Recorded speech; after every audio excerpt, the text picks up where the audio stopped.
Live from the 607, it's the Ocho Duro Parlay Hour, where we're talking everything going on in the world of sports. Join in the conversation on social media with the hashtag ODPH, because here we go. Instead of looking deep inside, every word I have to say, keep it simple. Welcome to an all-new edition of the ODPH podcast. What is happening, everybody? Thank you so much for joining us this week. My name is Ken M. Joining me in studio, as always, you know him. He's the co-host. He's got 1,008 aliases. He's a statistician of the stars. He has so much of a resume, I do forget. But the only thing I need to know, and you need to know, his name is Padawan J. Let me talk to you. And boy, we have a lot to talk about in the land of movies, TV, comics, sports, and pro wrestling, and more. Who do we have to talk about to get the weather turned down up here? Well, that's God. That's the one thing we don't really talk about here on the Parlay of Topics, but this is a fusion edition of the show, which means we're combining the sports and entertainment under one roof this week because there is a lot of stories going on, but it's not enough to really kind of split into two. So we're saving you the time and energy to listen to two, but we're making a one-stop shop, and we definitely want to keep those conversations going after the show. So, Pad, where's everybody go? ODPHpodcast.com. TeePublic store link, blogs, social media links, classified section, which has friends of the show such as 305 Podcast, Dragon Master Games, Nerd Initiative, and many more. A directory. Pat, how many providers are we on? 871,854. And your source? Trust me, bro. Statisticians and stars for a reason. So wherever you listen to the ODPH on, first and foremost, thank you for checking us out. It means the absolute world. Leave us a review on your favorite podcatcher. It helps the algorithm of the show. Last and certainly not least, we have a fantastic music section, which features such musicians as Brian Wolf and the Howlers, who has a new vinyl album out. Hey. You need to track that down. Also, Tom Jolu doing big things here in the 607. Second Suitor, Shout at the Robots, and Floodlands. And if it's anything else that is in the Parlay of Topics, you can find it at odphpodcast.com. And always remember on social media, if you're using hashtags, why not use the hashtag ODPHpod? Kicking off this edition of the show, we're starting off in the entertainment world, and there is no larger story going on right now than the return of the Marvel Cinematic Universe. Fantastic Four First Steps came and conquered the box office. Pad, you got some numbers? I do. So, for the weekend, it was, of course, the number one film at the box office, raking in domestically $117,644,828, beating out the Superman at number 2, Jurassic World Rebirth at number 3, F1, the movie, at number 4, and Smurfs at number 5. For its updated totals as of this recording, domestically, it has made $117,644,828. Internationally, it has made $99,058,811 for a worldwide total of $216,703,639. And for those of you who are doubting the film, reportedly, its budget was $200 million. Yes, so it's safe to say the MCU is back.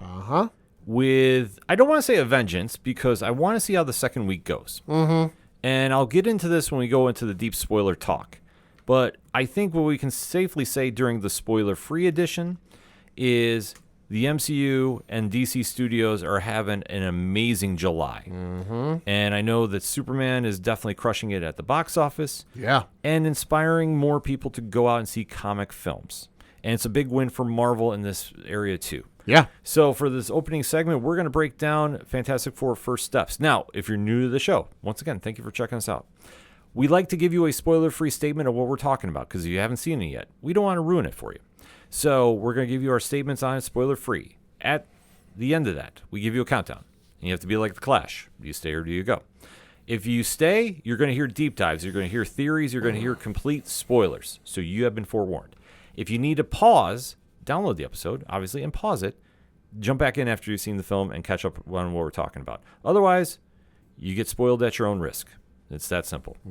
So, Pad, give me your spoiler-free statement on Fantastic Four First Steps. So I am not the biggest, Fantastic Four fan. And by that, I mean I haven't read a ton of their comics. I'm not an aficionado when it comes to their backstory and their lore, and I know the basic details and who's who and what's what and what not. But if you ask me, who was the major villain during their run in the 1970s from the month of May to the month of, August, sorry, couldn't tell you. That said, I did enjoy this movie. I thought it made for someone like me who is not super familiar with the characters outside of a surface level knowledge of who they are, what they're about, and kind of just the general overall tone of the family. I thought they made it very easy and very accessible. I was appreciative that we didn't rehash certain things we've seen from prior iterations of this film, but I also like some of the liberties and some of the choices they made with making it different from the other what do we have? 3 films? Yeah, of the other 3 films. It felt like a love letter to the 60s and that whole era of comics. It's probably the most phase 1 MCU film we've had since I would say maybe Shang-Chi. It's been a while. It's very easy. It's very accessible. My gauge for these movies is, what did my wife think of them? She doesn't go to all of them, but she goes to a good number of them. And she went with me when I went to see this last week, and she enjoyed it.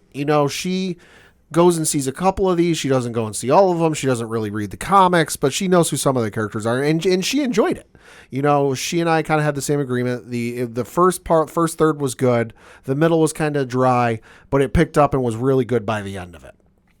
So going into this film, we had much hype behind it. Oh, yeah. Obviously, with the 4 actors who were selected to play the roles. Pedro Pascal as Reed Richards. Yep. Vanessa Kirby as Sue Storm. Yep. Ebon Moss-Bachrach as Ben Grimm, a.k.a. The Thing. And, of course, Joseph Quinn playing Johnny Storm, the Human Torch. Mm-hmm.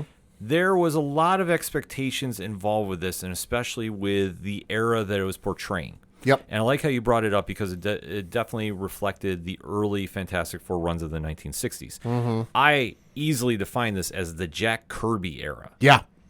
And there was a lot of his influence in this film. Mm-hmm. Now, if you're not familiar with Jack Kirby because you're a pop culture fan, yeah, Jack Kirby and Stan Lee more or less created all the MCU characters you know and love to this day. Pretty much. A legend in comics. He's called King for a reason. This was a perfect love letter to his vision of comics. Mm-hmm. So that said, I really enjoyed this film. Yeah. And I think that there's a lot of things that they did right. But I think if you're also looking at it from the pop culture audience, we know the first family, the 4 members, we have a rough understanding of them. Yep. Because of the 3 iterations we've seen. Yep.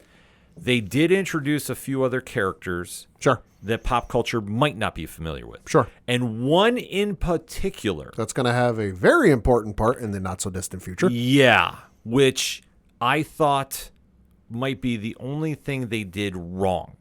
Oh, I agree with that. Yeah. So that said, if you love the 1960s traditional vintage classic era of superheroes, you're going to really love this film.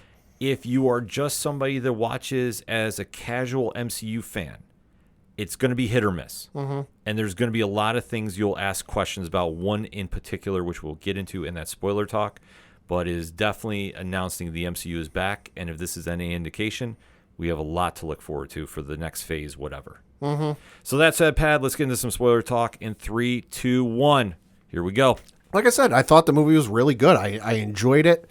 It was simple, but that's not a bad thing. I thought it was simple in that it just needed to introduce the characters because, as we know, given the title of the next film coming out in the Marvel Cinematic Universe, Avengers Doomsday, they're going to have quite a role to play in that next film. So, you got to get those characters introduced. You got to get them rolling on the ball. And Marvel and the entire cast, crew, and whatnot did a really good job at doing that. It made it fun. It made it exciting. The middle could have used a little bit of work, but it's not necessarily the worst thing I've ever seen in terms of like what took place. But it you know what? It could have used maybe an extra 5 minutes of polish. But everyone was incredible. You know, for some of the stuff people were complaining about going into this, especially like the Ben Grimm beard thing, like that ended up being the most nothing burger I've ever seen in my life. You know, and you know, as much as it sucked, what was it, Red Mole? Or Red Ghost. Red Ghost got cut. It would have been great to see, but looking at the way the film played out, I don't know how you would have fit him into the story as it is. Maybe there's some other stuff that got cut along with it that would have made it make more sense. But for what we saw in the film, I wasn't upset that they cut him from the film. But it leaves me real excited to see where things go, you know, down the road with Avengers Doomsday. See, I think there's two stories with this. Okay. One, they really portrayed the Jack Kirby vibe perfectly. No question about that. However, there are certain details they did with this film that, as weird as this sounds, I'm not expecting a sequel anytime soon, and then let alone, I'm not sure how they can pull one off. Well, that seems to be the general vibe with Marvel in general these days, is we use these characters, you know, in a show, in a movie to introduce them, and then we just use them in whatever properties we need them down the road. That the only thing I think we're supposed to be getting a sequel of from this most recent run of films is Shang-Chi.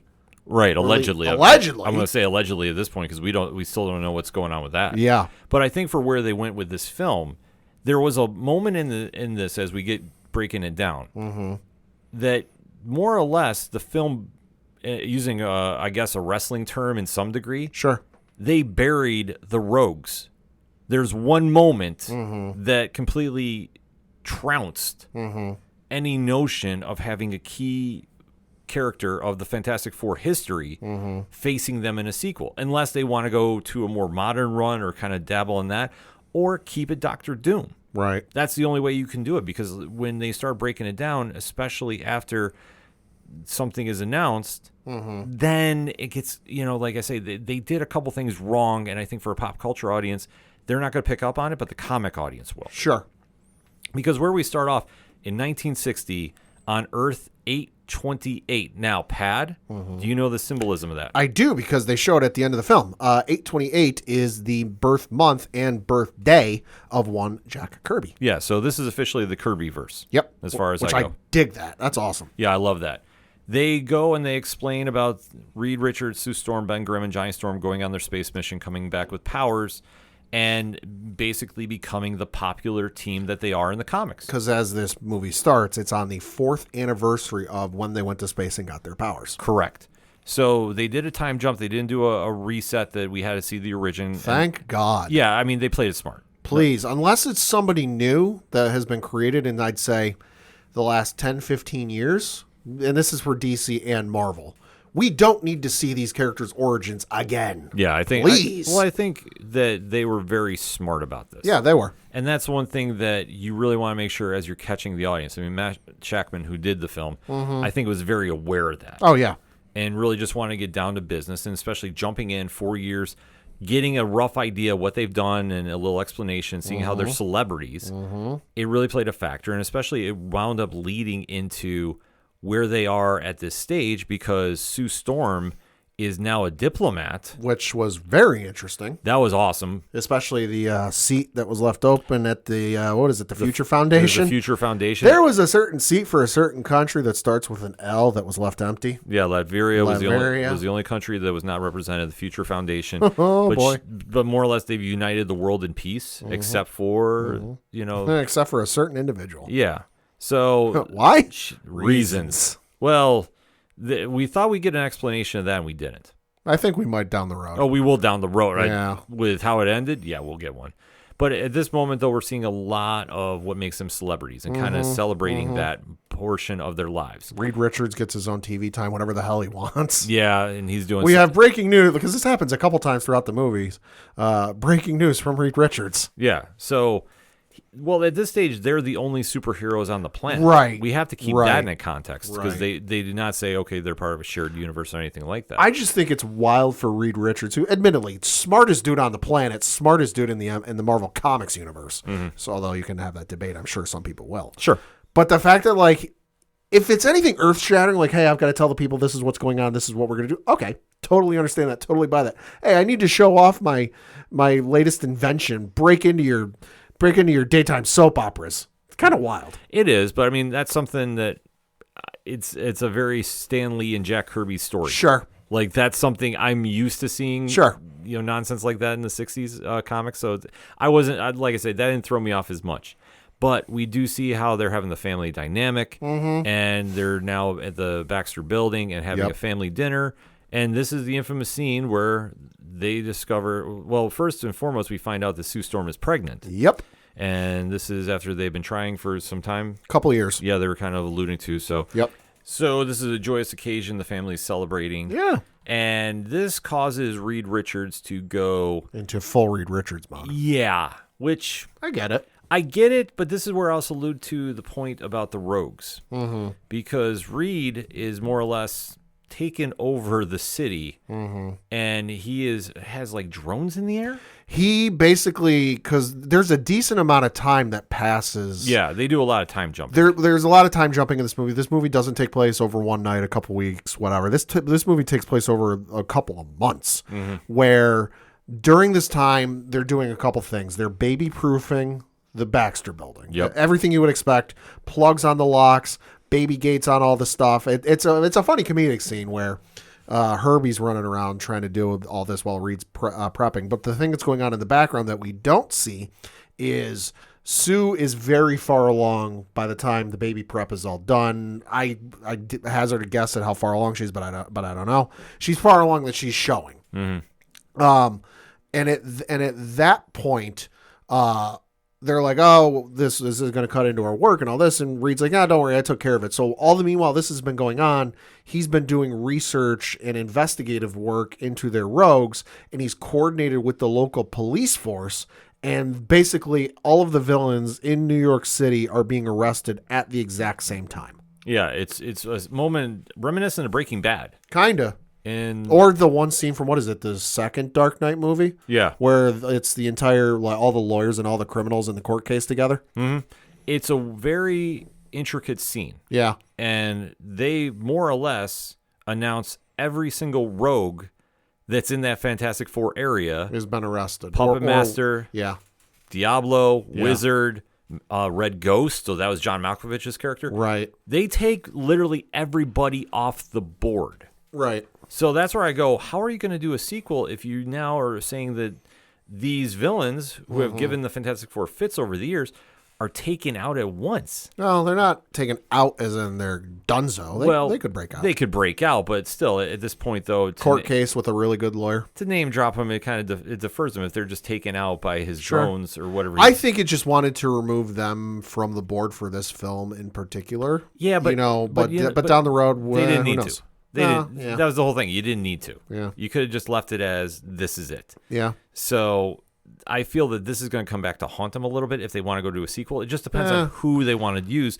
But there are a couple options. Sure. But we'll have to wait and see. But it also depends depends on what happens to this universe in the future. This could all be a moot point in like 2 years. Oh, sure. Oh, of course. But we have to wait till we see there. But I think in the present time as we're talking, no, they dropped the ball with that. Yeah.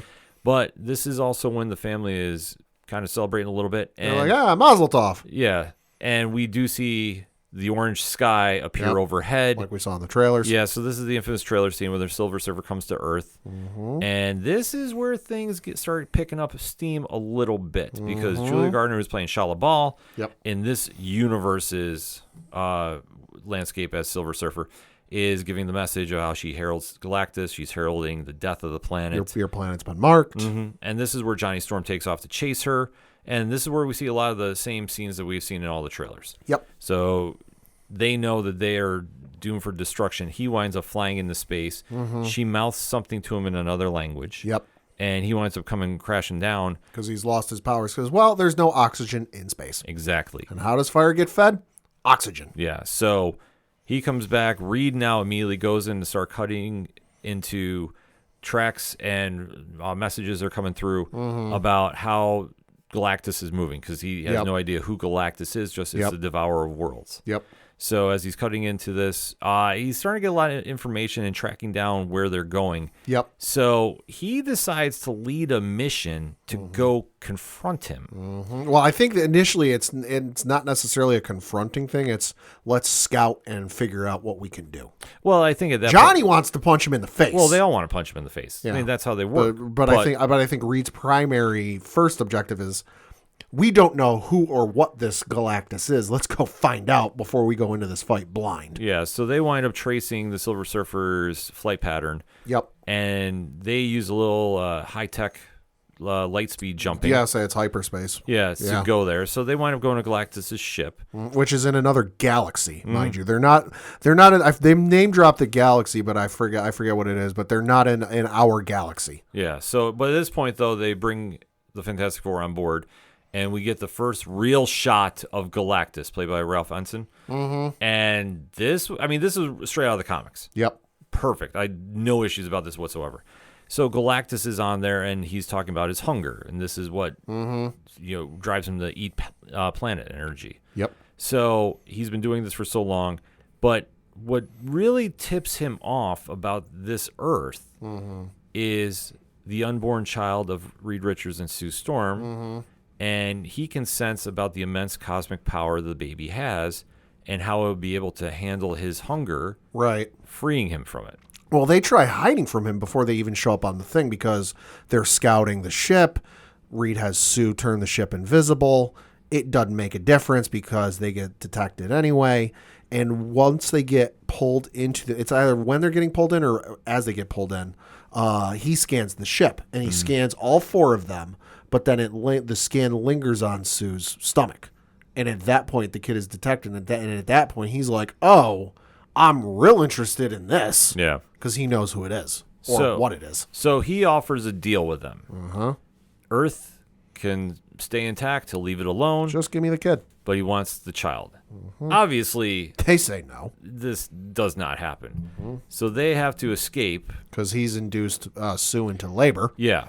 So they're now making a mad dash back to Earth, who's... Well, first they make their way back to the ship. Yeah. All the meanwhile, they've got Galactus ready to rip their head off. Silver Surfer is ready to blow them to smithereens. Yep. You've got Reed carrying Sue, while Johnny, who's on limited oxygen supply with the spacesuit Reed has created for him, and the Thing is fighting as well. Make it back to the ship, take off into hyperspace. Problem solved. We're out of harm's way, right?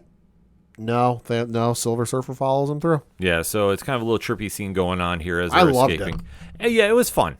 I mean, I thought the pregnancy, inducing labor, I should say, rather, that was a little wild. But, that's something I could see in one of those 60s comics that they wanted to do it. So this was probably the most Disney moment of the film, I would say. Yeah. Just because it's hijinks ensuing during a death-defying escape. Yeah. But they wind up hot-shotting off a black hole that winds up sucking in the Silver Surfer. Well, yeah, because their device for hyperspace gets damaged. Yeah. So they can't do that. I think they end up detaching and leaving that behind. All the meanwhile, they're still fighting the Silver Surfer. All the meanwhile, Sue's still in the process of giving birth. They come upon a black hole. And Reed comes up with the idea of, get close enough to the black hole and the Silver Surfer will get sucked into it and will be stuck there until she can escape. Oh, how long is that going to take? Oh, it's probably going to take her about a month. So they go through the whole process. Silver Surfer does end up getting trapped in the black hole. Problem is, they don't have enough fuel to get home. Reed comes up with the idea, by the way, did I mention Sue's still in labor during all of this? He comes up with the idea, slingshot around the black hole. That'll give us enough propulsion to get back home. They do it. They end up back home. Problem is, and I picked up on this. I don't know if you picked up on this.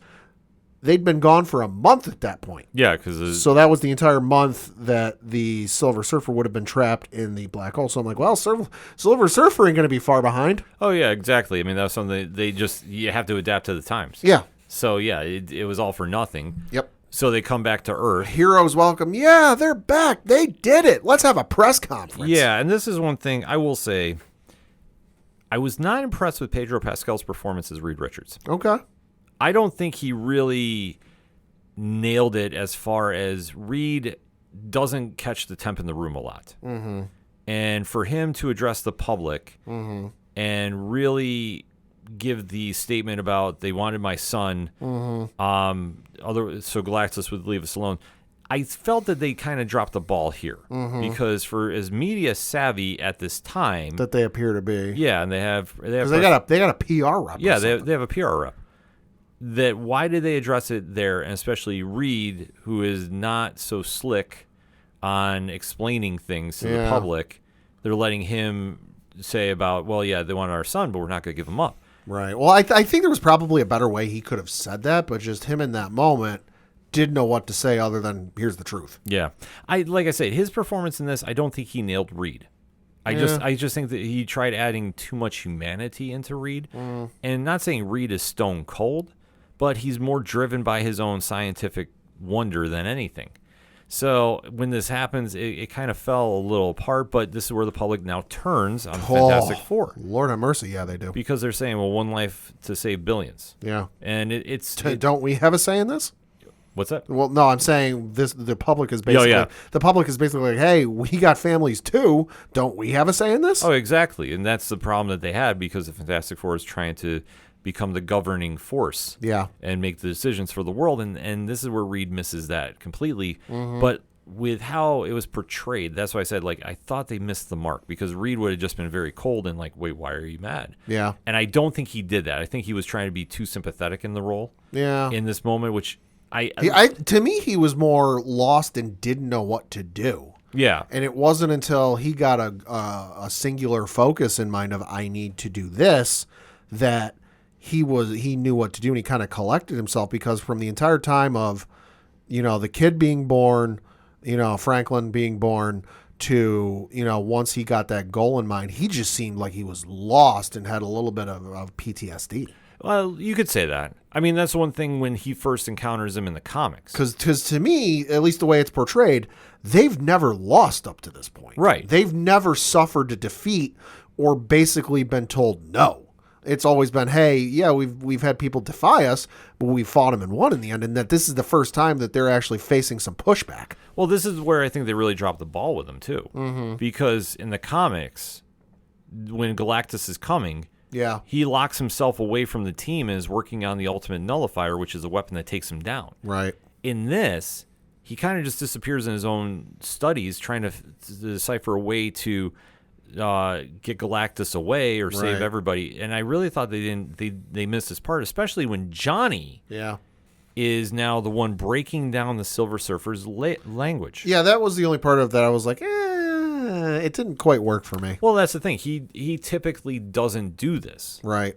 I mean, he will dabble a little bit in the scientific aspect. Right, but he's not exactly breaking the code on an alien language nobody's ever deciphered. Yeah, see, this is where I thought was kind of a little... We're just giving Joseph Quinn something to do. This is like, if we're talking comics, this would be like a Reed, Tony, and Banner come together with this. Absolutely. Or hell, even Beast. Yeah, the fact that it was Johnny, it was we're trying to make Johnny the connecting force with the Silver Surfer and the humanity that she is going to learn, because in the comics they have Alicia Masters that does this. Right. Well, and it also felt like the whole thing with Johnny and the Silver Surfer, just because for what would you say, like a half hour, 45 minutes of this movie, it's like they're trying to put together a love interest between the two. Yep. And it just never happens, and it just kind of gets left by the wayside. Oh, completely. Which I understand for the movie, you got to have a love interest. You can't exactly do it with Reed and Sue because they're together already. They're going to have a kid. Like, okay, fine, but why Johnny and Silver Surfer? I just felt they were trying to really force some material to him. Yeah. To make instead of Human Torch being the hothead, no pun intended. Right. But he's usually one to go flying in first and acting later and not thinking rationally. Yeah. So to see him kind of do this, I thought this kind of felt forced. Yeah, me too. Yeah, so he's the one that breaks the code. Right. And over the course of a couple of weeks. Yeah. It doesn't happen. Admittedly, doesn't happen overnight. Yeah, so while they're working on this, Sue Storm is the one that takes on the public outcry. Right. Well, because she starts to realize that Reed has considered taking Galactus up on his offer. And he's like, no, I haven't. She's like, yes, you have. I know you, and I know the way you think. Yeah. And she's pissed. See, I thought Vanessa Kirby played this role extremely well. Oh, she nailed it. Yeah, I have nothing bad to say about her performance because I think she really got the character Sue Storm. And especially now being in this diplomat position, I thought she's the one perfectly to address the nation. Yeah. She should have been the one talking to the world when they came back. Because the entire time they come back, there is a growing mob outside of the Baxter building. Yeah, so she winds up going there, and she is basically saying the one thing that Reed won't say is, "We will save you." Because that's the infamous scene from the trailers that we've seen, is they go, "Are we safe?" And Reed says, "I don't know." Right. Well, and she tells the crowd, "I'm going to protect my kid, but we're also going to protect you." Yeah, so she nails this point. And that was the only thing for me that she just says this one line, "Oh, well, we're going to protect our child, but we're also going to protect you." And all of a sudden, the crowd that has been ravenous for days, weeks, however long it is all of a sudden like, "Oh, okay, sure." That was the only thing that for me that was kind of like, really? But you have to think about it this way. There's only one superhero team on this world. Yeah. They would not confirm that they could stop this. Right. Once the public got the official word, we can stop this, what are they going to be mad about? Yeah. So now they put all the pressure on them to stop Galactus. Right. One way or another. So no, this made sense because Sue is that voice of reason. She's the one who's united world peace. Yeah. Essentially. That's not, yeah. So her saying that's the cosign the world needed. So that's why I say I understand this portion. Okay. But what I don't get, and I thought, they kind of tipped their hand a little bit with this. Earlier in the film, as you were alluding to, when Reed Richards is doing a scientific experiment, he's also messing around with teleportation. Mm-hmm. And what he does is he gets the inspiration about this teleportation that he can move Earths into another solar system, and Galactus can't find him. Well, because he gets the idea. He's been working in teleportation. He teleports an egg like 6 feet across the room. Yeah. And then because they're trying to figure out how to stop Galactus, and given the size, given the power, they're like, "How the hell are we going to do this?" He goes, "Oh, to quote Patrick Star from SpongeBob, why don't we just take the Earth and move it someplace else?" Yeah. So his idea is to teleport the Earth into another galaxy, another solar system, whatever it is. He doesn't say where, but he says, "Oh, it's within 2% of the habitable zone, and that'll delay Galactus from finding us for millions of years." Yeah. Or so you think. Well, they think, it's a long shot, but this is where Reed is not thinking clearly. No. And they're showing his panic a little bit. Yeah. Which, had they done this when he did the press conference the first time, I think it would have made more sense. Mm-hmm. So they now come up with a plan to do this through the Future Foundation, peace treaties. Mm-hmm. Sue has now organized everybody to donate materials. Because it's a project unlike anything that's ever been attempted. Yeah, they're going to have to try a worldwide blackout or power saving. Well, because the way when Reed tries to use the teleporter in the Baxter building on a small scale, it sucked out the power for the entire New York State area after, what do you say, like 15 seconds? Mm-hmm. He goes, "We try this on the world, it's never going to work." So that's when they do the whole energy conservation thing.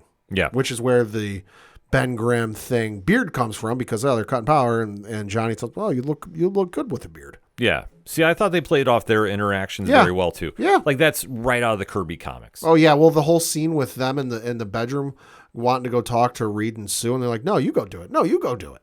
That was great. Yeah, they had a lot of funny moments together, which they play off each other very well. Like I say, I thought they did an amazing job capturing that, because even with the stakes as high as they are, they stay true to the family bond throughout. And I thought they nailed that point with this film too, especially because then as everything's about to get activated, the Silver Surfer has now come back to Earth. Yep.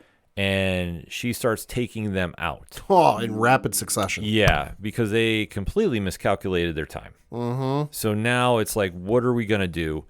And then Johnny stops her from taking out the one in Times Square. Mm-hmm. And this is where I thought they played a little too much into Johnny Storm's brief interactions with the Silver Surfer. Mm-hmm. Because over the airwaves, he's now pumping in the message that she gave him. Yeah, he's hacked into every billboard, digital billboard in the city. Yeah, whatever they have going on, especially for being the 1960s, I thought they were very, very technologically advanced. They have flying cars. Yeah, like I say, there was a lot going on. There's a deviation from our timeline, that's for sure. Oh, completely. So during this, he's now playing the saying that she was saying about being with those you love. Yep. And this now allegedly, after all this brief time, unlocked her memories of being on Zen La with her planet and the quick origin story of how she got recruited for Galactus. Sure. And I thought I thought a couple things with this. Okay. One, super quick. Yeah. But Yeah. in the comics, this is when Alicia Masters comes in and wins over the Norrin Rad Silver Surfer. Right. So I got it, but I did not like it in the sense that Johnny, who has had all about, 15 minutes interaction maybe? With her, yeah, give or take. Okay. He's the voice of reason? Yeah. Like, I did not like how quick the setup, but they needed somebody to be it. It made sense for Johnny in this moment. However, this being what turns Shalabal against Galactus, I thought was a little too much. But I mean, it reminded me a little bit of the scene with Vader and Luke in Return of the Jedi, where Vader by that point had been evil and horrifically evil for give or take 20, 25 years or so. You know, we don't know how much time passed between when Shalabal, essentially sacrificed herself to become the Silver Surfer and when this is taking place. So it could have been millennia or however long it is, and she's kind of buried the memories and forgotten about them and, whatever else. And all of a sudden the memories and everything else with the messages that got sent out kind of dug them up and remind her, because she hears these messages played back and she takes off. Yeah. So she's now getting overloaded with emotion. Yeah. That we don't know how long that's been buried. Right. So they do buy some time. Yep. But Reed goes, we only have one teleporter left. Conveniently in Times Square in New York. Yep, which, like I say, this is a Jack Kirby Stan Lee story to the letter. Like anything that's so coincidental. Yeah. That's a lot of how that 1960s comics were, which is fine. I'm not meaning that as an insult by any stretch of the imagination. But I think there's a lot of convenient storytelling going on here, but it reflects the time it was done in the homage. So not super upset about this. So they come up with a plan, but this is now involving Franklin. Yeah, because all of a sudden Sue realizes, well, we got to do the one thing I don't want to do to draw Galactus in, because otherwise he's not going to come. Yep. So they're going to put him in the center of the teleporter to draw in Galactus, because once he steps a foot in there, he's going to get teleported to a new universe. You hope. Well, they're hoping. They're hoping, or they're in a new universe at some point. I was like, listen, teleport him to the edge of the known universe and just put him at the walls. Well, I think at this point it was going to be their escape plan. So they were like, well, if we don't have to leave, we're not going to leave. We'll just get rid of him. So this is where they come up with the massive evacuation plan. And they get involved with one Harvey Elder. And Pat, who is Harvey Elder? He is Mole Man. He is the leader of the underground city of Subterranea. Yep. The original Fantastic Four first villain, played by Paul Walter Hauser. Wonderfully, mind you. Yeah, but one thing I'm going to say about the film, though, too short. Yeah. Too short a time in this. Sure. To get the billing he did. I mean, he deserved it. Don't get me wrong. Sure. Great in the moments he was in. But I thought for being the first villain, to try really explaining Subterranea, they didn't do a good job. Yeah. But because I thought we've seen on the bonus scenes, they did the homage to the first cover where you had the big monster that came through the city. And they never showed that here. Yeah. So I thought they tried tightening up too much, but Mole Man takes everybody underneath because obviously he's like, Galactus is large. He's going to go, because the point they realize is when they're formulating this plan for how to Galactus and the portal and blah, blah, blah, they're like, this is X number of blocks from the water.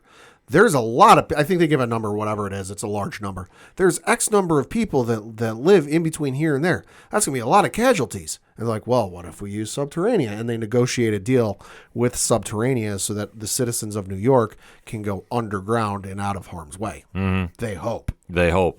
So they wind up cleaning the city out. I did love the one line during negotiations, though, between Mole Man and Reed, where Mole Man's like, what's in this for me? Why should I care? I'm underground. And Reed is basically like, I've seen how it works. It starts underground. Yeah. So it's a little fun moment, but it gets the job done. Yeah. City's evacuated. Yep. We see when they have that last moment on Earth too, everybody's spending it a different way. We did see a little interaction between Ben and Rachel Rosman's played by Natasha Lyonne. I thought she was going to be Alicia Masters, but not. Nope. But she is a teacher. So like they have their kind of romance that they're teasing as well too. Yep. And it kind of just put a little more humanity into the story. That showed, okay, even with all the superhero shenanigans going on, they still want to care about the world too. So as Galactus comes to Earth, I thought they nailed it perfectly. Yeah. They showed how towering he is over everything. Dude takes his time to get there, though. Yeah. Holy smokes. Well, I mean, when you're that size, yeah. I mean, he's gigantic. True. So it makes sense that he's going through the city and he's about to step in there to go get Franklin, but he realizes it's a trap. Yeah, because they do the bait and switch at the last second, which, how did you not think this was going to happen? Well, for being the smartest person in the world, Pedro Pascal's Reed Richards, not so much. Yeah. Completely. I was going to say, did not pull off the read perfectly. But he winds up catching the bait and switch because at this point Franklin's in the Baxter building. Yep. He goes, starts getting him, and then he's planning on making the escape. This causes all the Fantastic Four to go after him. Which was a great battle scene. Oh, completely. I thought for showcasing all the powers, and even Reed Richards, who's, I mean, let's face it, stretching can be a little corny. Yeah, a little bit. They nailed it. They did everything they needed to with him. It's a great fight sequence, especially when you start seeing Galactus start tearing him apart. So that was a little wild scenario, but this is where Sue Storm really got to show how powerful she is. And a lot of times we don't see this in the comics. Yeah. But this is when she's using all of her powers to start shoving him towards the portal. And I know some people were saying, well, she's not that powerful. She can be. Yeah. But they have never really pushed that level, no pun intended, in the comics. A few times they have. Like, she reminds me a lot of Bobby Drake's Iceman. Yeah. They have so much unlimited potential, but a lot of times, for whatever reason, it's just never been showcased in this manner. Yeah. So this I had zero problem with. Nope. So as they're starting to shove it, you're seeing that Ben's running through the pillars on the building because Galactus is holding on to anything and everything he can to stay in this city. Yeah, so they're doing a unified effort. Johnny Storm, though, is ready to sacrifice himself because when Galactus starts holding on... Well, Galactus goes through the portal and they're like, yeah, we won the day. Hooray! Hand comes through. Galactus ain't done yet. Yeah. And at that point, Johnny realizes what's going on and Johnny has to make the sacrifice. And I sat in the theater and I went, oh, shit, they're going to do it. Because it had crossed my mind about, the spoiler alert, the death of Johnny in the comics. And I'm like, oh, shit, they're going to kill Johnny.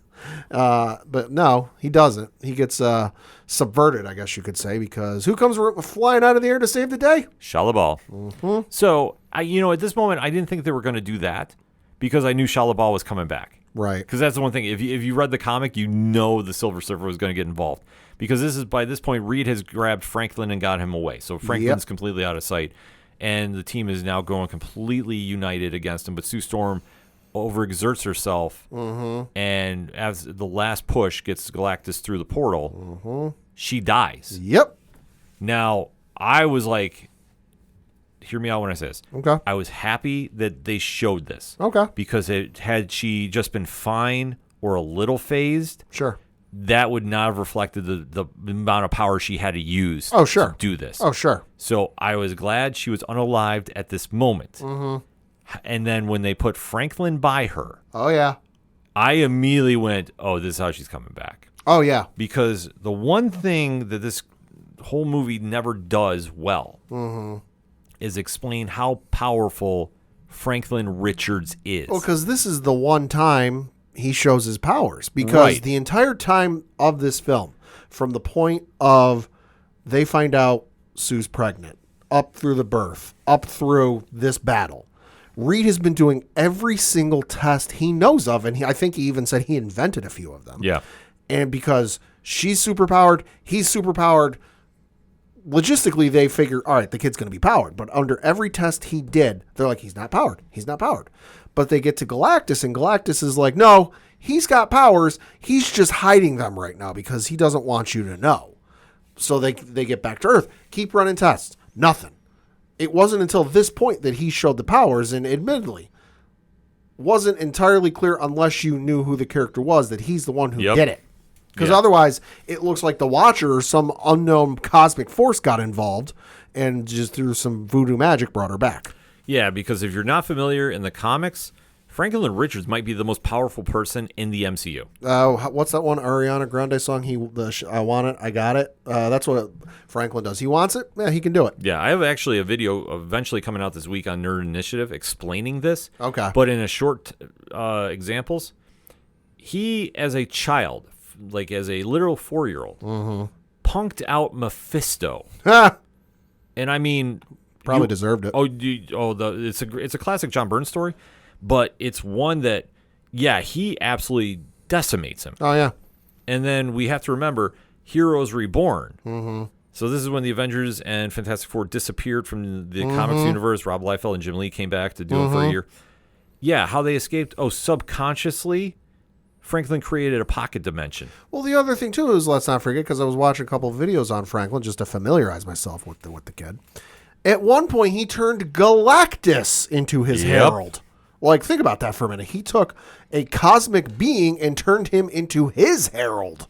When he was older. But yes, but same thing. Yeah. Same thing. No, like I say, his story is very interesting. Mm-hmm. And the fact that... You thought Valeria was nuts. Well, just wait, folks. Oh, yeah, like I say...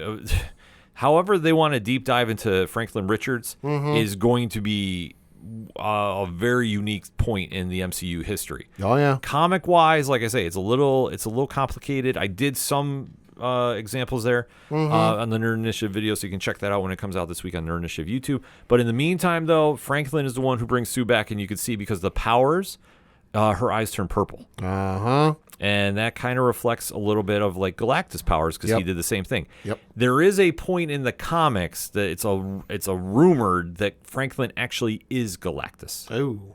So, like I say, I thought they were going that route, which I was like, oh my God, like that's kind of a stretch. And that's how they explain it's full circle and X, Y, and Z because Galactus is around for so many years, he doesn't remember his past. Right. So it's not to say it's out of the realm of thought. Now, will they do that here? Probably not. I don't think so, but I'm going to say maybe. I'll give it 10% on it. Sure. But at the end of the day, the world is saved. Yep. They time jump another year. So now it's the 5th year anniversary. Yep. So now they're celebrating that on the Ed Sullivan-esque talk show that they're doing. Yeah. Which they're trying to give Franklin a little baby Fantastic Four suit. Well, they want to give him a onesie, and they want to rename him the Fantastic Five. Yeah, which... And he even goes, the host even goes so far as to introduce them as the Fantastic Five. Yeah. So that falls very short because they get called away for a mission. They get an alert on their watch. Yeah, and that's where the movie ends. But then there's a bonus scene. And this is the one that got the internet talking a little bit. Oh, yeah. I don't think this was the Earth Shatterer that some people thought it was going to be. But we do jump 4 years ahead. So Franklin's 4 years old? Yep. And or 4 or 5, something like that. And Sue is reading with him. He's been reading stuff way past the 4-year-old I level. think I caught he wants to read a book, and she picks one up, and she goes, oh, no, not that one. He read that one yesterday. If I caught the cover right, I think he was reading Charles Darwin. Yeah. Which is wild for a kid that young. Yeah, but he's just at that advanced intellect. Oh, yeah. For what he's doing. So she winds up taking off to go get a book. Out of the kitchen. Comes back, and there is a man with a green cloak. She senses a disturbance, or there's a disturbance in the room, yeah. Yeah. Who's holding a metal mask. Uh-huh. And that is who, Pad? Dr. Doom. Yeah, so... Presumably it's Robert Downey, but they never show the face. They never show the face. Because it'd be an expensive face to show. Well, I mean, I think at this stage, money is not a thing to them if they brought him back for 2 films. Yeah, true. So I would say maybe this is going to be the first scene of Avengers Doomsday. Because they could have done that, and that would have doubled up for that. Could be. But we don't get a real explanation about how we got to New Avengers, a.k.a. Thunderbolts. Right. In that bonus scene. Well, the thing that did come out, I saw today, was that the director, Shackman, was not aware of the bonus scene in Thunderbolts when making this film. So one could plausibly guess, until they say otherwise, this movie takes place before Thunderbolts, and at least most of Thunderbolts, and then the last little bit takes place the last little bit of Thunderbolts is what takes place after this bonus scene.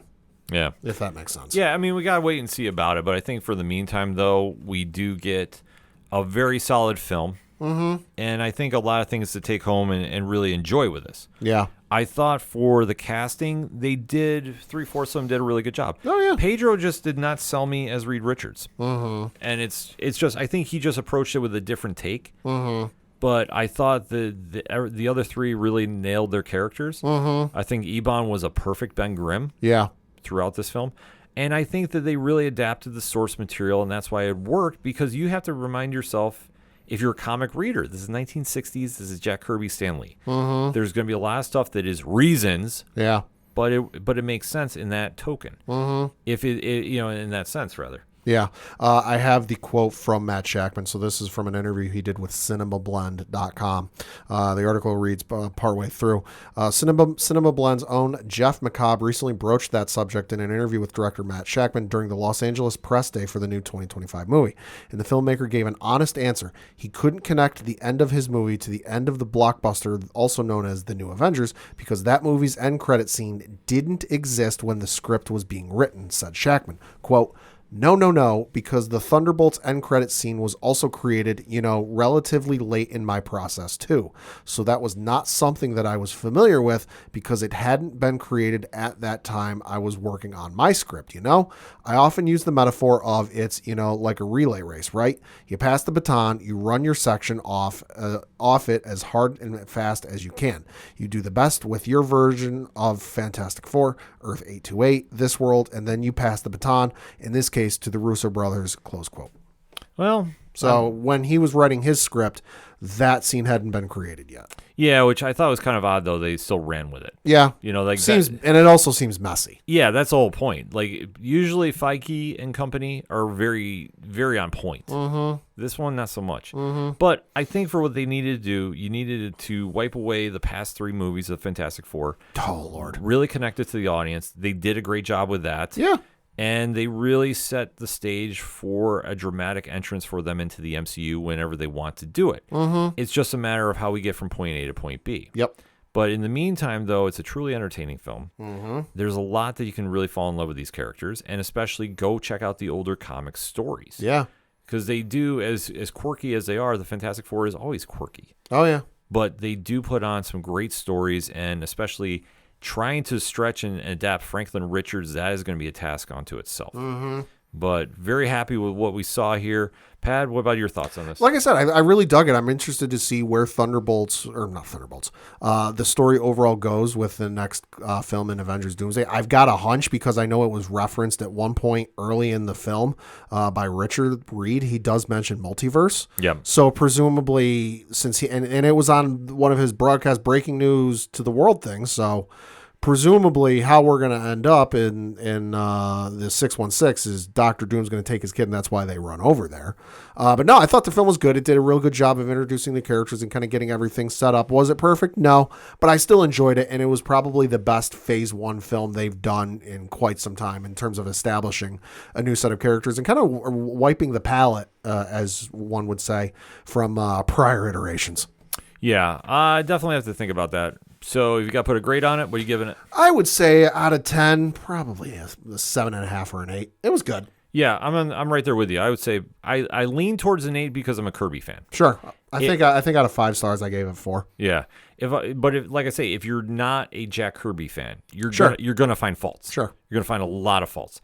It is what it is, though. It's a comic, so I would say if you're in that range, you're probably going to give it about a 7. Mm-hmm. Yeah, but like I said, my gauge is my wife and what she thought of it, because like I said, she's not the biggest, superhero fan. She hasn't seen everything, but we both went into this and we both enjoyed it. Yeah, so it's definitely one to go check out this summer season at the box office.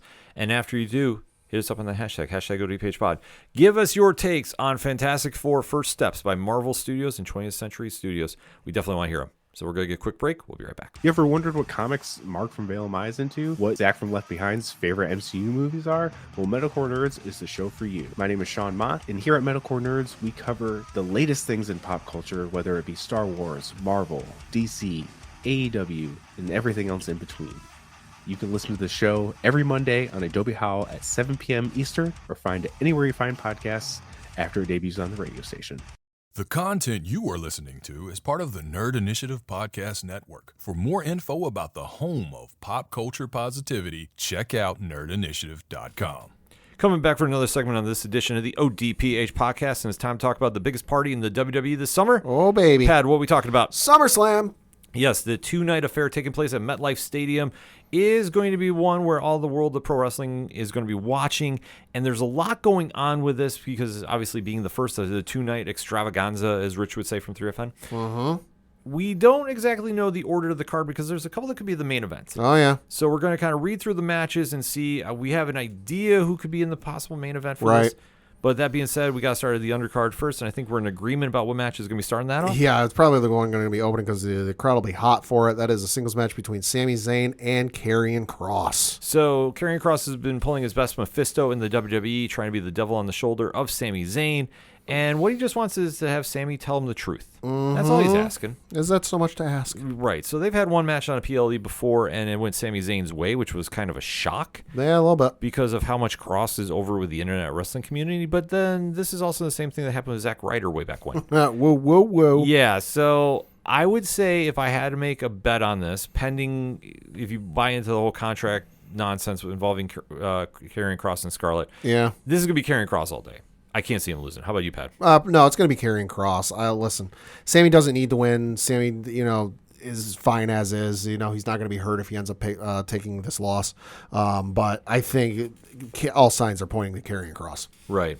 So obviously a lot of championship matches going on this weekend, and let's talk about the women's championship match taking place. So yeah, there is a singles match for the WWE Women's Championship taking place with Tiffany Stratton defending her belt against Jade Cargill. So this could go either way, to be honest with you. They haven't done a real crazy build-up for this. Right. They were kind of teasing it a little bit. Well, I had a hunch where this match was going to go, and then Naomi cashed in her briefcase. Yeah, with Naomi cashing in the Money in the Bank briefcase she won, this really tipped the hand about what Jade Cargill was going to do after she won Queen of the Ring.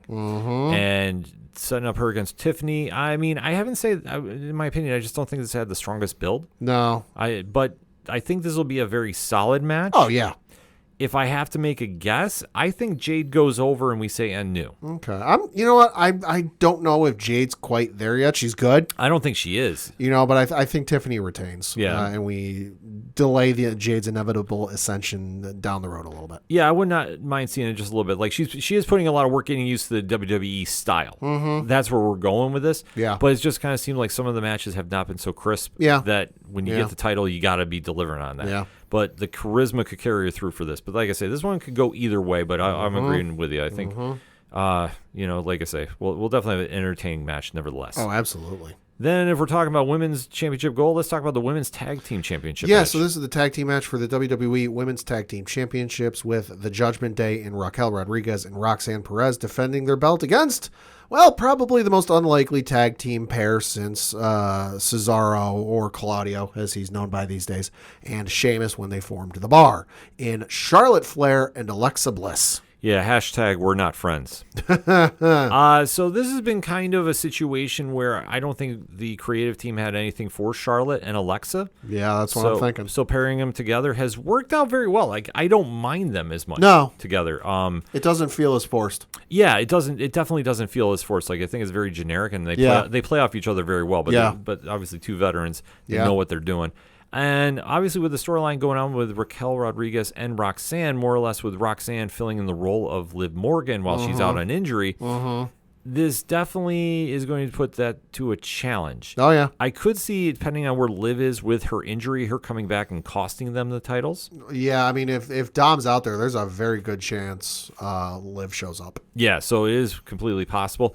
I think no matter what, though, we're talking end new. Oh, I agree. Listen, WWE, no matter who's in charge of things, loves their tag teams that are like, doesn't make any sense, kind of thrown together, and they get a decent title run out of them, and it makes sense. Yeah, and plus, I think with Bliss and Flair as champions, if they want to even spend some time going down to NXT or even the TNA Knockout division, which I don't think either of them would have an issue going with for like one night to go wrestle somebody there.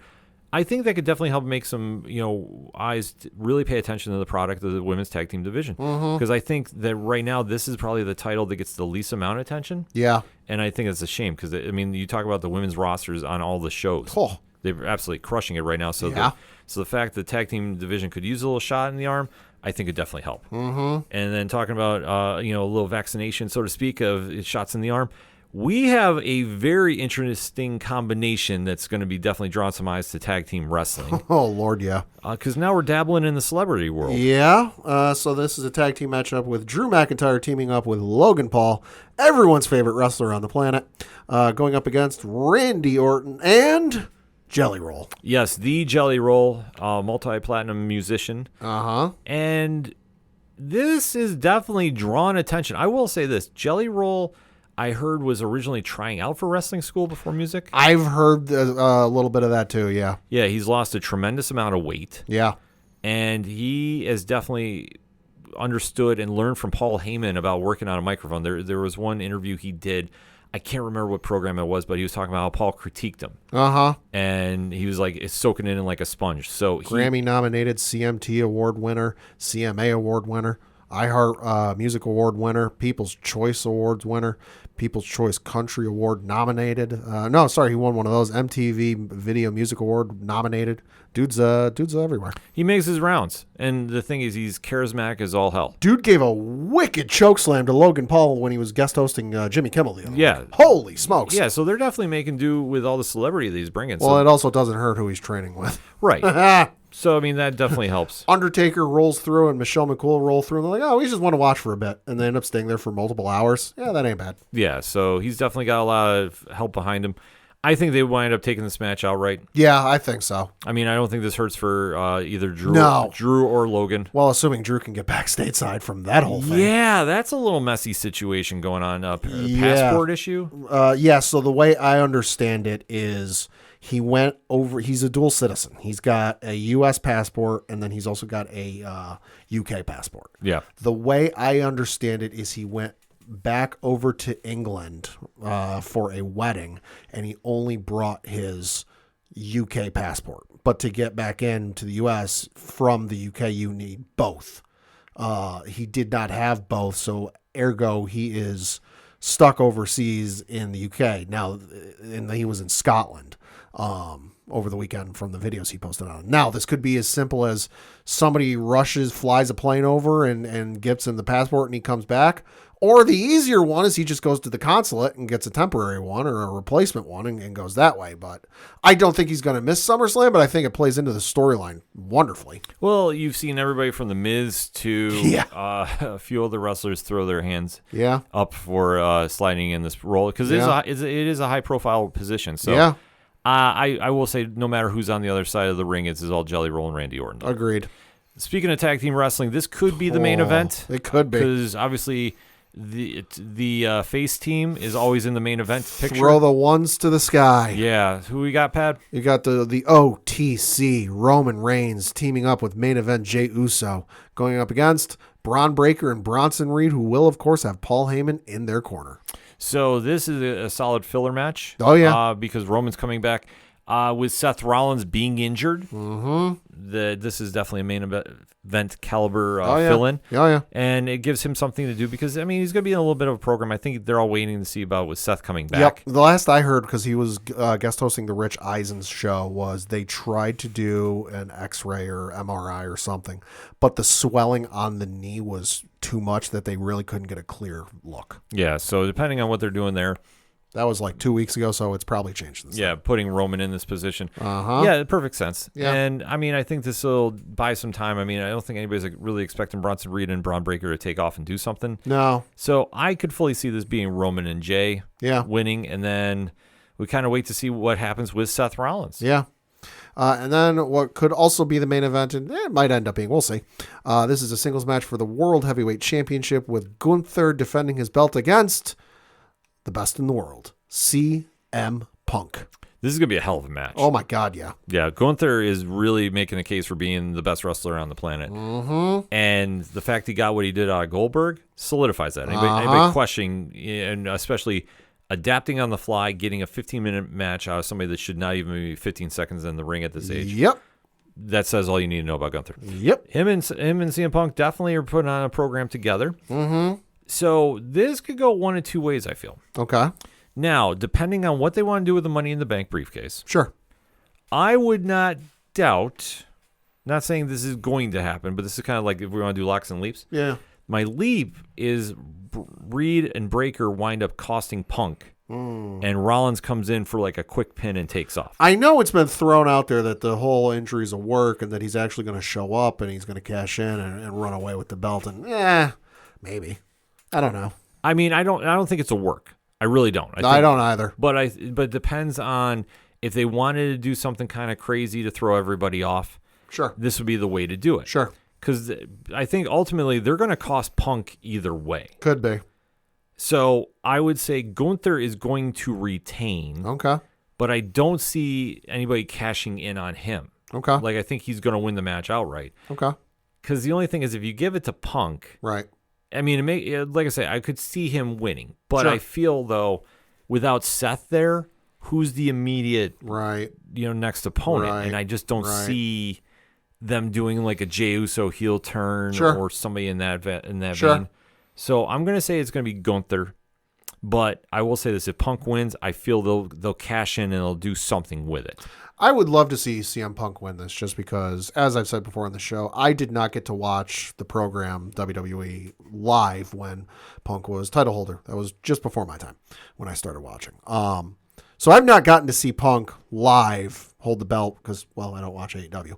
I would love to see Punk win it. I'd love to see him get his moment. And, it's what he came back for. He wants to be title holder. It's all this stuff. But at the same token, I agree with you. Seth Rollins is the Lex Luthor to his Superman. He's the Joker to his Batman. He's the Green Goblin to his Spider-Man. Whatever analogy you want to use. That were Seth not injured, okay, yeah, sure, he'd probably have a match with Roman, whatever, but he'd inevitably end up cashing in on Punk and costing him and walking out the title holder. But since he's not there, I think the logical thing would be, yeah, Breaker and Gunther are probably going to come out and they're probably going to cost Rollins, or not Rollins, they're going to cost Punk the match. Punk is going to be pissed. We'll find out the next night, the immediate Monday Night Raw after this weekend. They did it on Rollins' orders. It'll probably be a segue to set up, a rematch of sorts between Gunther and Punk, and I believe the next one would be Clash in Paris. So you could set that up, and that's an easy fix, But I think ultimately at the end of the day, long story short, it's going to be Gunther. Yeah, I mean, I think that's where Would love to see Punk win it. I just don't know. But if he doesn't have anybody to fall back on, Right, that's the problem. Right. Unless right. There's one option they could do, but I don't see them going back and breaking the glass just yet for him and Drew. Yeah, I mean the only other one I could think of is because they had a little bit of interaction backstage. It'd be him and L.A. Knight. Yeah, well, that's another one too they could mess with. You never know. They got a lot of ways to go. But that's night one. Oh yeah. Then we take a look at night two. I think we both know what's opening night two. Break it down. So night two taking place August 3rd. I'm going to guess it's this one because this is the most insane tag team match I've seen in my time watching. The 6-pack tables, ladders, and chairs match for the WWE Tag Team Championships. The champions defending this are the Wyatt Six and Dexter Loomis and Joe Gacy. Side note, shout out to the Wyatt Six who are getting prominently featured at the Universal Hollywood Horror Nights down in Universal this year. So shout out to them. They got a whole bunch of merch. That's cool. They got a whole bunch of merch and stuff going on down there. So shout out to them. But they're defending their belts against Andrade and Rey Fenix, DIY and Johnny Gargano and Tommaso Ciampa, Fraxium, Axiom and Nathan Frazier, Motor City Machine Guns, Alex Shelley and Chris Sabin, and the Street Profits, Angelo Dawkins and Montez Ford. This is going to be insanity, and it's going to be amazing. Yeah, I agree. I mean, I think what I'd love to see them do, but this all depends because there's 6 matches on this night. Yep. You have to give them time. Sure. And I think having them open would be smart. Yeah, especially since both nights are starting at 6. Yeah, because you want to get that crowd riled up. Oh, baby. All those teams are going to do a great job with it. I would not doubt Andrade and Phoenix walking out. Oh, all right. I think they're very high on those two right now. I mean, I know I'm actually pulling for Fraxium just because I want to see see our team over at Wrestling Night Live lose their minds. So, but like either way, they're going to steal the show. Like I think that's the mission that they should all have because it's been addressed, and even Sammy on Wrestling Night Live put it out best. Tag team wrestling is dead right now. Yeah. There's nothing happening with it. Yeah. If you want to get fans excited, you need to have that Hardy's, Dudley Boys, Edge and Christian moment. Yeah. You need to have something like that to fire them up. If you're gonna put them all in the tag team and have them go crazy, this is the match to do it. They all got to do something wild. Mm-hmm. Get momentum swinging back. I think if you do that, it'd be great. But yeah, this is gonna be a tough one to call. But I'm gonna say Ray and Andrade. My dream tag team match. You have to do this at WrestleMania. You can't do this anywhere else. We're close to it, but it's not the full thing. Lucha Bros, DIY, Usos, New Day, Motor City Machine Guns, Street Profits. I mean, it'd be a hell of a lineup to do, man. It'd be the most insane tag team match WWE's put on since probably the one you mentioned with Dudley Boys.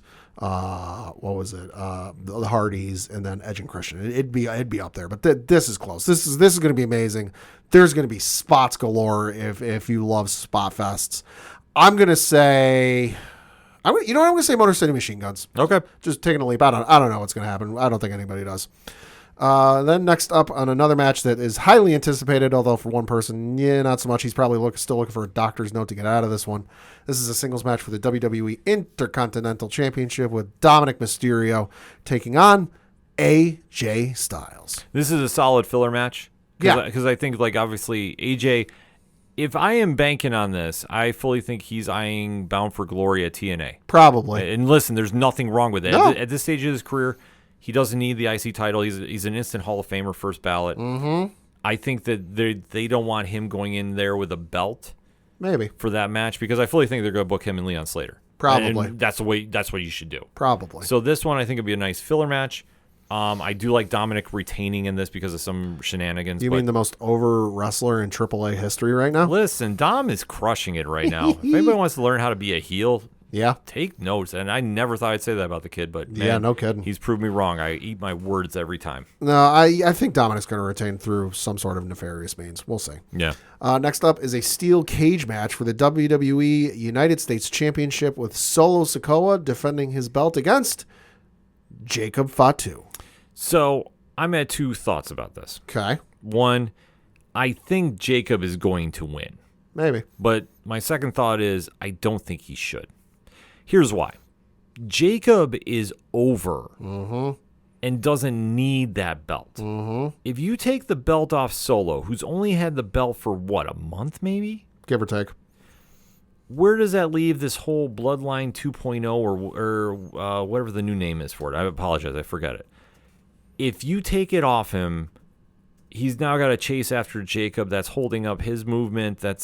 I don't think you're doing a service to anybody. Solo Sikoa won the United States Championship at Night of Champions on June 28th. Yes. So he has just had it over 2 months.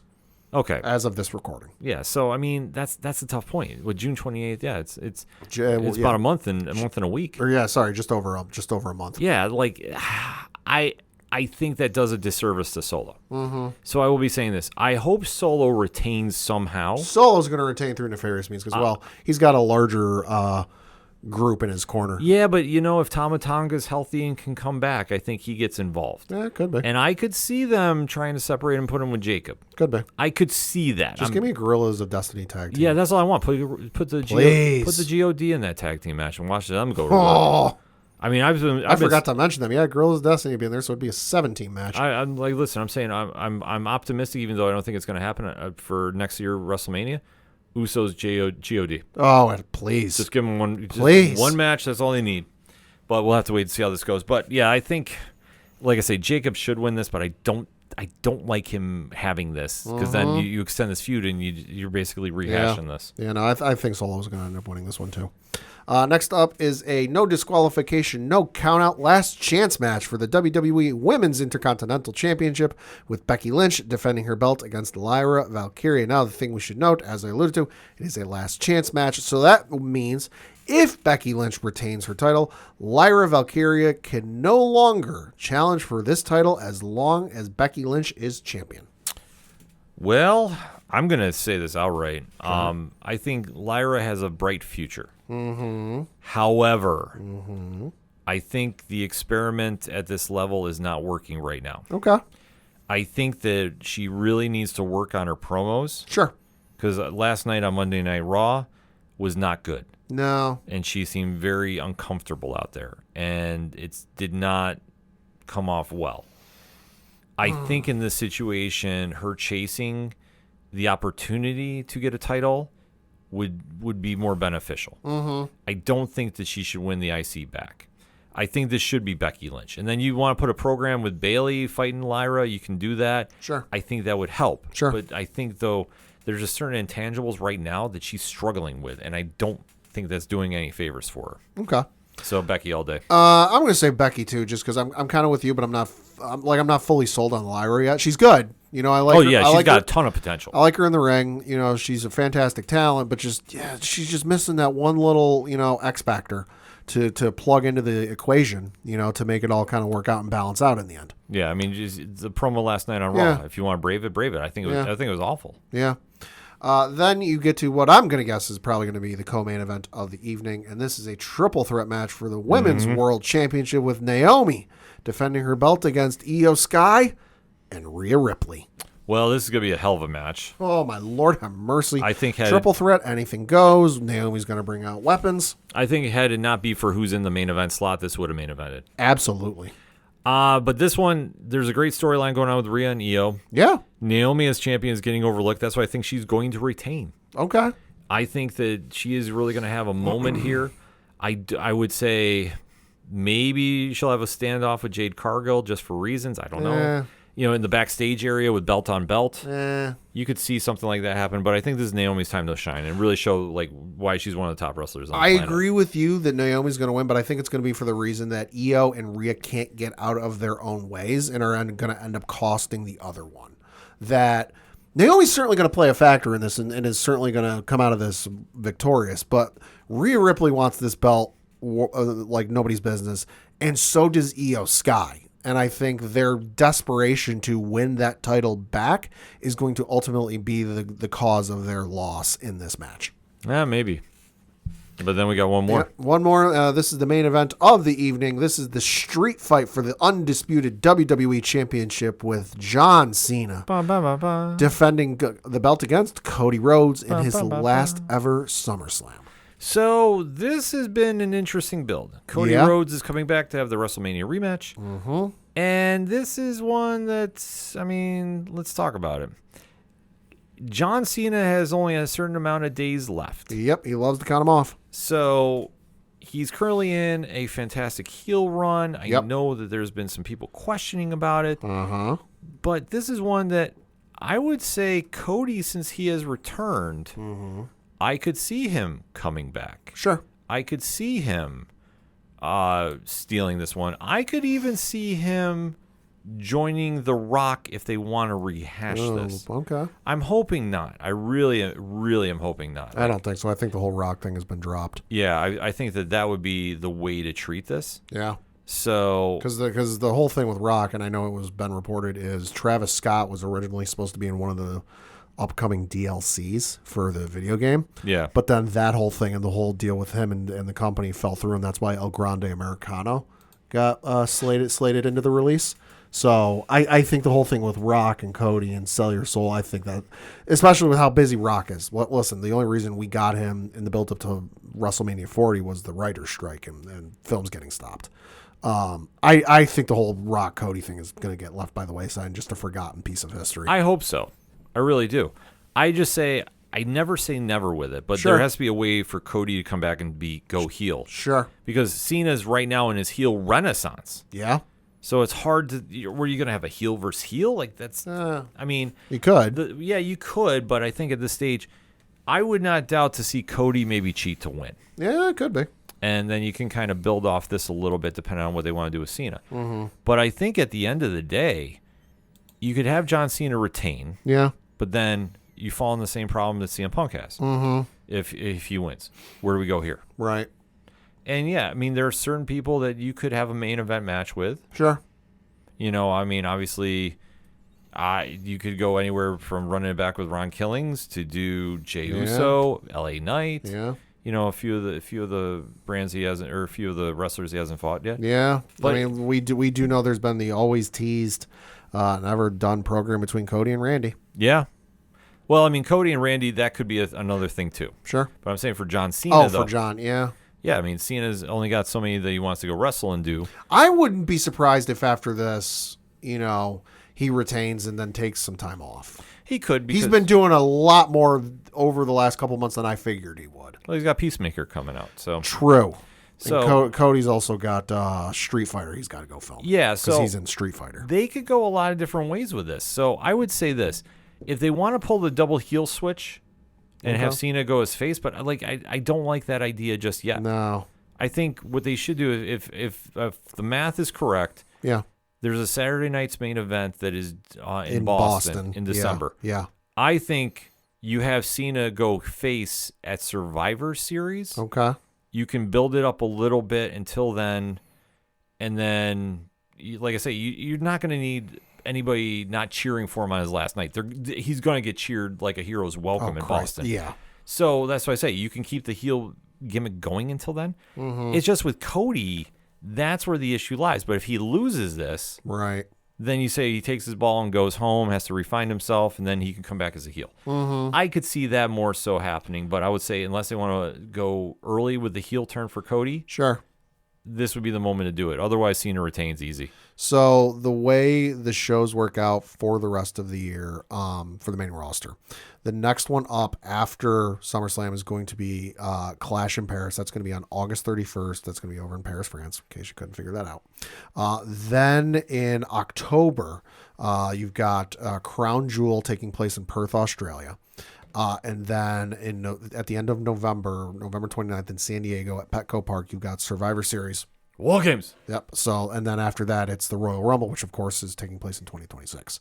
So, I mean, plausibly you could set something up for Survivor Series, you know, Team Cena versus Team Cody, you know, and you could do something with like the double switch there. You know, you could get certain factors and certain players involved and make it a little bit easier there. But yeah, no, I agree with you. When we get to the Saturday night's main event that's taking place in Boston in December, there's no earthly way you can do that show and have Cena be the heel. Yeah. It's his last ever show. It is public. He has publicly said for over a year now, once he hits his last date, he is done. Mm-hmm. He has gone on record repeatedly and said how many dates he has left. He's done a counter on SmackDown. He's done a counter on Raw and counted down how many dates he has left. Yeah. It's going to be like trying to get CM Punk as a heel in Chicago. You got a better chance of me rooting for the Astros. You know, so I think I agree with you. I think at some point they'll do the double switch. I don't think it'll be here, though. I don't think it'll be here, though. I mean, that's the only thing, unless they really want to go switch everything up. I think because of the way the situation is, like you said, Cena's got Peacemaker Season 2 coming out, so he's going to have to do a whole press tour for that. Cody's got Street Fighter he's got to go film. I think what's ultimately going to end up happening, Cena's going to win, and they're both going to disappear for a couple of months. Yeah, which is fine. WWE will be okay. Yeah. I mean, they're still setting records on Netflix left and right, so they're going to be okay. Yeah. But in the meantime, though, there's a lot of storylines that we had. Like I say, it's going to be a very interesting weekend with WWE, with SummerSlam, and that's going to be one that we'll be talking about here next week on the show. And if you even want more wrestling content, Wrestling Night Live, 8 p.m. Eastern Standard Time on Nerd Initiative YouTube is going to be breaking it down. Plus, I believe they have one of those trademark pre-show extravaganzas, as Rich says. So definitely a lot of wrestling to talk. So in the meantime, hit us up on the hashtag ODPH pod. What is your thoughts for WWE SummerSlam 2025? Who do you think's taking what? Let's talk about it, shall we? But we're going to get one last breakout. We'll be right back.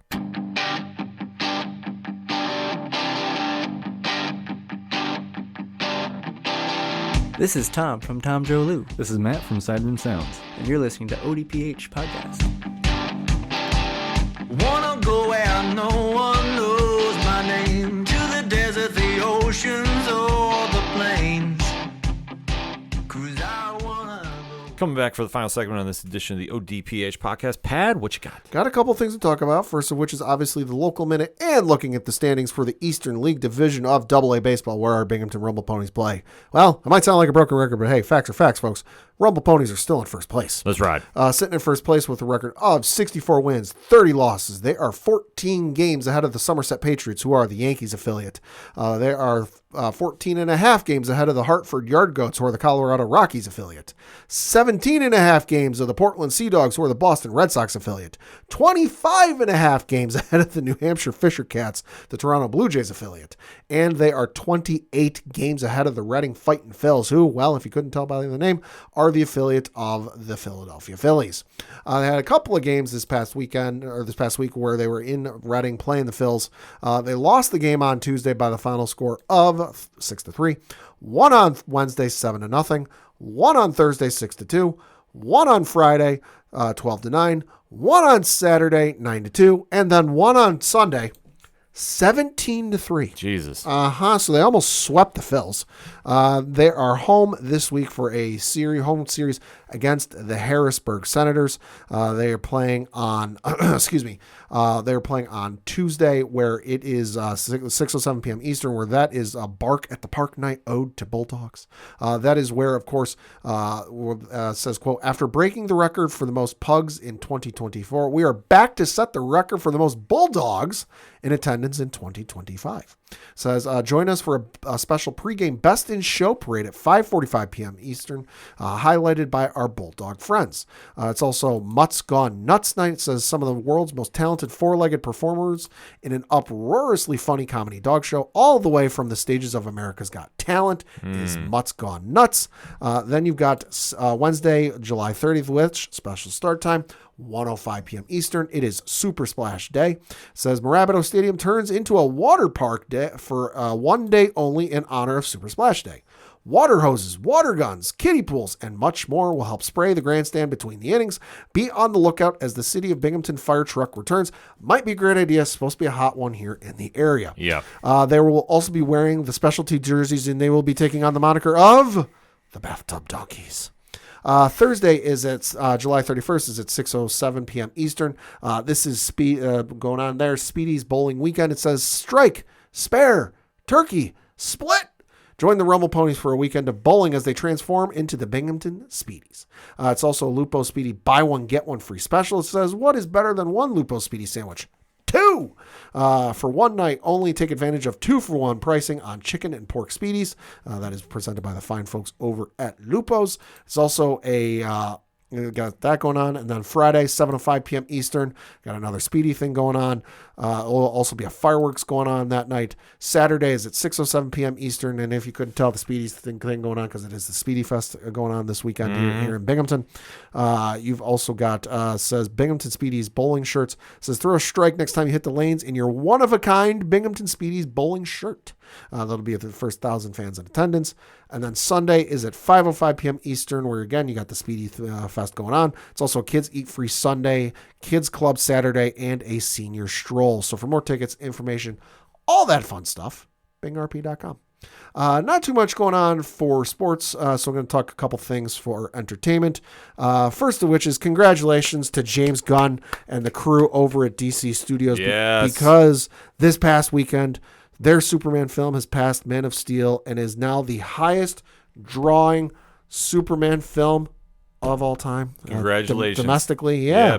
So, hey, in 2 weeks, it did pass those two films. So, hey, congratulations to them. Yeah, definitely went this past weekend with my girlfriend, and she Hey, was loving it. So, nice. I mean, the whole thing is it's winning over the pop culture audience, and I expect this to carry through probably this September, going into the fall with more projects being announced. And then also in film news, if you're looking for something to watch, specifically the end of August, beginning of September, it is Back to Hogwarts celebration, which has become a thing with the Harry Potter fandom. The school year at Hogwarts in the Harry Potter books begins on September 1st, so a lot of fans like to do a movie rewatch or what have you. But if you want to do it a special way, Warner Brothers is re-releasing the first 4 films this upcoming end of August, beginning of September. So the article on Variety.com does read, quote, Warner Brothers is pulling out all the stops for this year's Back to Hogwarts celebration, marking nearly a quarter century since the first Harry Potter film enchanted audiences worldwide. The September 1st annual tradition has evolved into a mass global event spanning theatrical re-releases, digital partnerships, and fan experiences across multiple continents. The centerpiece of the 2025 festivities is a special 20th anniversary theatrical re-release of Harry Potter and the Goblet of Fire, hitting cinemas worldwide for a limited engagement. In the U.S., fans can catch the Triwizard Tournament spectacle through official ticketing partner Fandango, with promotional giveaways planned. International territories include Canada, EMEA regions, and other markets will also participate in the theatrical rollout. Warner Brothers has inked a partnership with Snap Inc. for 4 new 3D Harry Potter Bitmoji lenses launching mid-August. The interactive filters will allow global Snapchat users to place their Bitmojis into iconic scenes from the franchise, including the Dursley Zone, Platform 9 3/4, and the Goblet of Fire ceremony and the wizard chess sequence from Philosopher's Stone, close quote. So I do know it's very limited engagements, but they are going to be releasing Sorcerer's Stone, Philosopher's Stone, Chamber of Secrets, Prisoner of Azkaban, and Goblet of Fire from that whole weekend. So definitely give it a check on your local website, your local theater when those show times are, because I know my wife and I, we might go see at least the first 2. We'll just say reasons I will not be going. That's understandable. And then we got a little project coming out next week from the fine folks over at Marvel with how many episodes is this thing? A couple episodes of the upcoming Marvel television animation series, Eyes of Wakanda. Yeah, the highly anticipated MCU animation show is going to be finally debuting. Yeah. Definitely a lot of hype behind this. I saw the first trailer came out. Trailer looked good. I like the animation style. It's different. Yeah, it definitely looked a little different than what we've seen out of Marvel, but I'm excited to see it. I think that this would be one that definitely, if you're a fan of the Black Panther series, you're going to really fall in love with it, and especially, seeing the different sides of the Wakanda. Yeah. Like I say, I'm excited to see what we got coming here. Anytime we can get more Marvel stuff, and especially Wakanda, because those movies are fantastic. Yes. I am all sorts of excited for. Yeah. So obviously, this week was San Diego Comic-Con. We're going to be talking about that on Turn a Page this week. So if you're subscribed to the ODPH, you'll have that episode lined up for you after this one tonight. So overall, though, kind of a quieter weekend per se. I know there was no Marvel and DC panels. Yeah. Peacemaker was there representing in Hall H, but a lot of comic stuff going on. And we were talking comics coming out of that. I think there's going to be a lot of stuff that's going to be pleasing fans at the comic shop this week. So, Pat, what you picking up? Picking up Ultimate Spider-Man issue number 19 from Jonathan Hickman and Marco Cicchetto. This one reads, 3-way dance, all-out war. Fisk versus Mr. Negative versus Mysterio. Ooh. With Spider-Man and his allies caught in the middle, will the Sinister Six destroy New York before they destroy each other? Definitely going to want to read that. Also going to want to read Star Wars The High Republic, the finale from Marvel and Cavan Scott. So this reads, the end of the beginning. The final battle between the Jedi and the Nihil has been fought. Sacrifices have been made and the dust settles. As friends and allies gather for one last celebration, a decision is made and a fate sealed. Guest starring faces from across the best-selling multimedia initiative, all roads lead to Dalna. So this one, if you've been keeping up with the High Republic multimedia, like I said, multimedia, because it's been adult novels, young adult novels, junior novels, comics of various levels, audio dramas. It's been one of the most insane undertakings the folks over at Lucasfilm have done that I can never remember. But this one shot is going to serve as a finale to the whole thing. Now.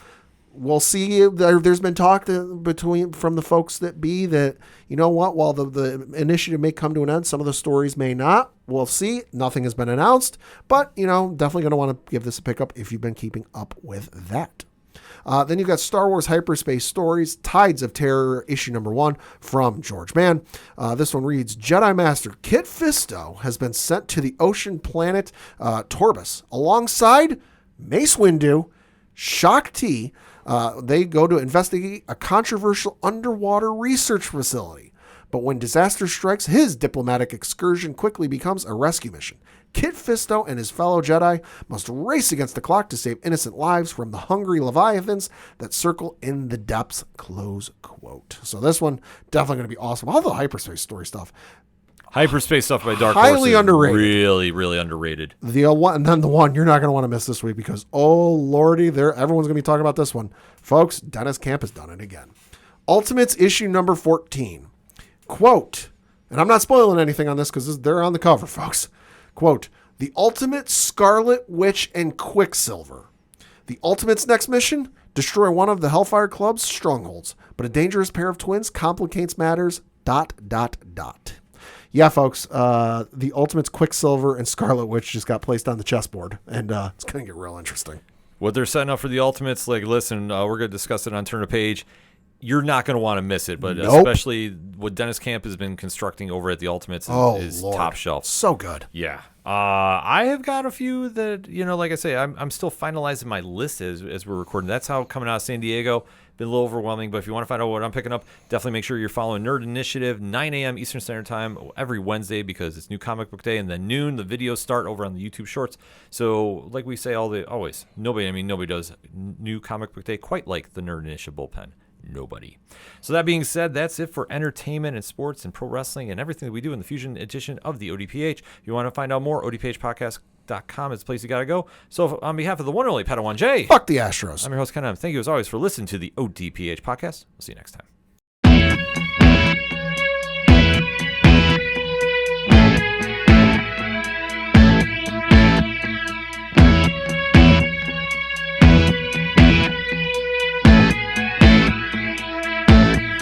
It's such waste of time, swiping left and swiping right on people you could know.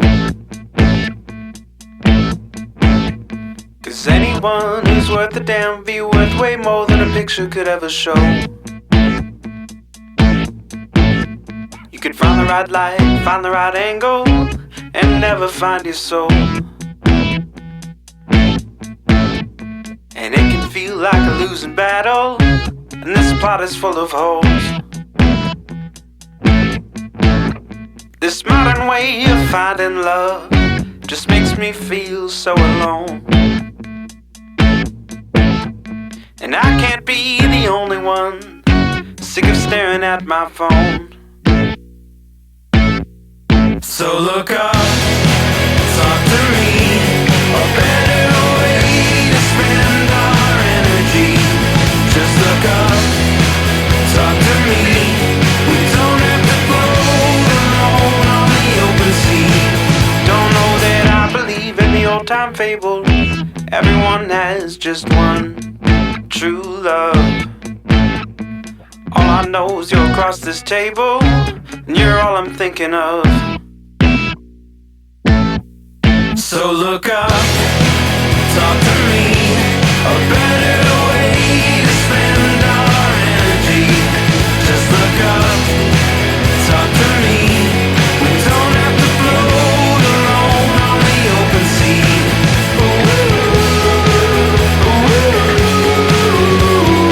Talk to me.